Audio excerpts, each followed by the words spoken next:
Hai guys, welcome to my YouTube channel Dias Putri Desektasari yang bakal bagiin tips-tips terkait kecantikan, sharing-sharing ilmu maupun tips-tips lainnya yang bakal kalian request ke aku dan gak bakal bikin kalian bosan sama channel ini. Jadi tunggu apa lagi? Jangan lupa untuk pencet tombol subscribe dan like, komen, dan share video aku kali ini. Semoga video aku kali ini bermanfaat buat kalian.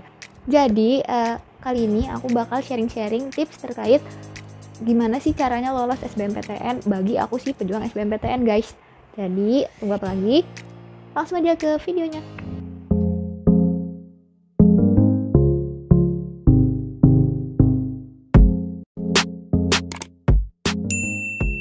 Hai guys, nah kali ini aku bakal sharing beberapa poin-poin penting yang aku jalani selama kurang lebih hampir 1 tahun di kelas 3 SMA. Gimana sih caranya aku bisa lulus SBMPTN masuk ke salah satu universitas negeri, ya bisa dibilang universitas negeri yang ini tuh memang favorit gitu guys, jadi 10 besar gitu di Indonesia.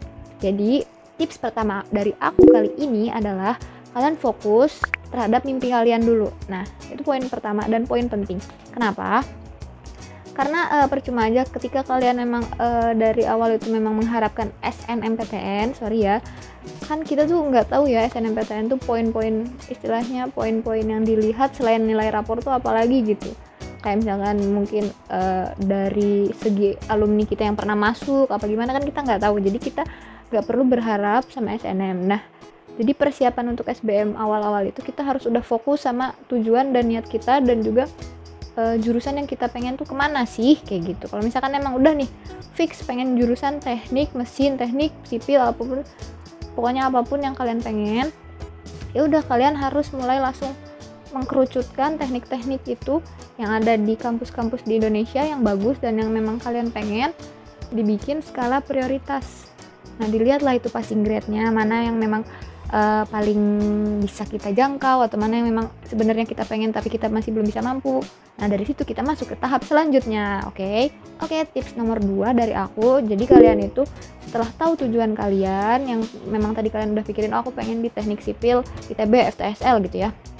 Nah nomor 2 ini kalian tuh harus merancang istilahnya tahapan apa aja yang bisa bikin kalian tuh masuk ke teknik sipil ITB itu gitu. Kalau misalkan contohnya nih, aku tuh orangnya males, tapi teknik sipil ITB tuh membutuhkan membutuhkan siswa-siswa, mahasiswa yang emang dia tuh suka ke lapangan, rajin, ataupun analisisnya tinggi gitu. Nah kalian harus tahu poin-poin yang dicari dari jurusan itu tuh apa kayak gitu. Nah dari situ kalian bikin list-list pekerjaan yang menurut kalian tuh sebenarnya aku nggak bisa nih, kayak misalkan aku males orangnya, nggak detail orangnya. Nah buanglah kata-kata itu. Jadi kalian harus merubah aku males dan aku nggak detail itu jadi aku rajin orangnya dan aku tuh detail gitu, kayak gitu. Terus setelah itu kalian udah ubah mindset kalian tentang aku harus jadi mahasiswa ITB yang mereka inginkan gitu, bukan istilahnya yang kayak aduh aku harus terpaksa jadi mahasiswa ITB dengan kemampuanku seperti ini kayak gitu. Jadi bedain apa ya, istilah ganti mindsetnya ya, paham? Oke, lanjut ke tips nomor 3. Nah, poin nomor 3 atau tips nomor 3 dari aku, setelah kalian ubah mindset kalian tentang diri kalian sendiri, kalian itu harus sering banget ikut yang namanya tryout. Nah, tryout di sini tuh maksud aku tuh kayak kan banyak ya lembaga-lembaga yang menyediakan cuma jasa tryoutnya aja gitu, kayak kita mungkin bayar 50.000, 100.000 kayak gitu, kita harus ikutin aja semua. Jadi kan di situ kita bisa mengasah diri kita gitu kan. Nah, tapi jika kalian memang belum siap di posisi tryout itu, ya udah kita geser nih si tryout ke poin nomor 4. Poin nomor 3-nya berarti kan otomatis kita harus mempersiapkan diri kita gitu. Jadi poin nomor 3 yang memang mungkin kita bisa lalui dulu sebelum kita coba-coba tryout, yaitu kita manfaatin waktu luang kita. Dimana kan kita 8 jam, sekitar 8 jaman kita sekolah atau kuliah, karena kita masih sebelum SBMPTN. 8 jam itu kan kita sekolah, terus 8 jam itu kita tidur. Nah sisa dari 8 jam sehari itu kan kita bisa manfaatin buat banyak hal. Nah di sini aku biasanya itu kan aku tuh dulu nggak ikutan les-lesan yang mahal, istilahnya yang kayak teman-temanku mungkin yang kayak Prosus, yang GO yang kayak gitu-gitu aku nggak ikut. tapi aku ikut di lembaga fokus di Bandung. Dan aku bersyukur banget aku bisa les di situ, karena kita tuh dibebasin setelah jam les, kita tuh dibebasin mau konsultasi sama guru apapun sampai jam tutup pun gak apa-apa gitu. Jadi aku sampai jam 9:30 itu aku selalu konsultasi kayak gitu. Jadi lanjut, tadi kan aku dikasih istilahnya kebebasan setelah les, setelah jam pelajaran les kita boleh konsultasi, boleh belajar, boleh tanya-tanya ke guru-guru yang ada di tempat les aku sampai jam tutup les. Nah jam tutupnya kan jam 10, nah aku maksimal tuh biasanya jam 9:30 lewat kayak gitu, itu tuh masih boleh kayak gitu.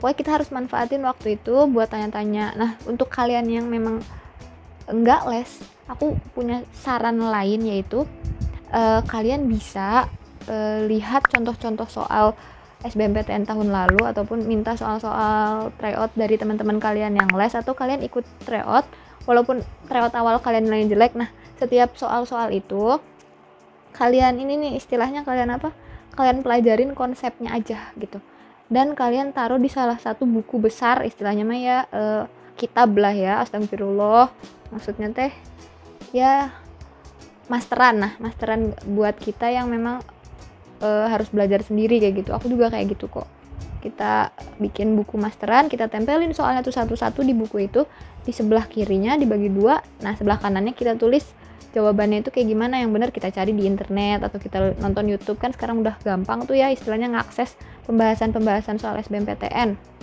Nah kayak gitu. Tapi setiap kalian tulis jawaban dari soal itu, kalian harus pahamin gitu loh konsepnya. Jadi kita pahamin konsep-konsepnya yang memang kita tuh nggak perlu hafalin rumus kayak gitu loh. Jadi istilahnya akarnya. Nah poin penting di sini tuh akarnya kayak gitu.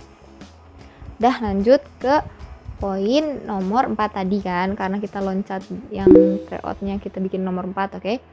Nah kita ikutin semua tryout yang ada, dan ketika memang kita udah mencapai hasil tryout yang kita inginkan gitu, misalkan pengen masuk ITB tapi udah passing grade-nya udah 60-an gitu, udah keren banget lah, kalian jangan cepet puas, tapi kalian harus tetap ngasah otak kalian, harus tetap latihan soal kayak gitu-gitu pokoknya guys ya. Nah sekarang masuk ke poin kelima atau poin terakhir, tips dari aku gimana caranya lulus SBMPTN di salah satu PTN negeri di Indonesia. Tips dari aku yang terakhir adalah kalian selalu rajin ibadah, rajin berdoa, rajin memberi sedekah ke orang-orang, dan istilahnya itu kalian itu mengetahui kapasitas dan kemampuan kalian sendiri kayak gitu. Jadi bukannya meng-underestimate diri, tapi ketika misalkan kita udah melalui ujian-ujian tryout yang cukup banyak dan kita lihat nih rata-rata dari nilai kita misalkan sekian, nah ini tuh cocoknya pas kita cek ternyata nggak masuk di jurusan yang kita inginkan, tapi memang mungkin di jurusan yang mirip tapi di kampus lain kayak gitu. Itu kalian harus pertimbangkan, karena memang idealnya kita kan harus ngejar mimpi setinggi langit dan sejauh negeri Cina, apa sih guys, kejar mimpi setinggi langit dan ya pokoknya gitulah, kejar mimpi setinggi langit. Nah tapi kalian juga harus ketahui kemampuan dan kapasitas kalian sendiri guys, jadi jangan terlalu dipaksakan, nanti kalian malah sakit, apalagi di zaman pandemi gini kan, drop dikit kan bahaya kayak gitu. Jadi setelah kita ketahui kapasitas dan kemampuan kita, ya kita harus mempertimbangkan itu intinya. Jangan lupa berdoa sama Tuhan, mohon yang terbaik. Terus kalian sering sodako, sering berdoa, sering berbuat baik ke orang lain, walaupun orang lain jahat ke kalian, itu jangan dihiraukan. Mungkin tips itu adalah tips terakhir dari aku, karena aku sendiri masuk ke PTN negeri yang aku kuliahkan sampai aku lulus dan mendapatkan gelar itu adalah posisinya itu di pilihan ketiga. Jadi kayak itu tuh random gitu guys, aku pilihan 1, 2 memang cita-cita. Nah gitu, poin dari pemilihan jurusan itu poin 1, 2 cita-cita, tapi yang 1 yang berat banget, 2 itu yang ya bolehlah ini gitu. Nah yang ketiga aku memang random nanya ke guru BK ataupun guru les, karena aku les, ini baiknya kemana kayak gitu, dan dia menyarankan, oh ini nggak apa-apa, jurusan ini bagus, prospeknya juga banyak, dan ini mirip sama jurusan yang kamu pengenin di nomor 1 itu gitu. Kayak oh ya udah, aku nggak apa-apa, aku percayain ke mereka karena mereka tahu kapasitas dan kemampuan aku kayak gitu. Jadi alhamdulillah aku masuk dan lolos SBMPTN walaupun pilihan ketiga guys.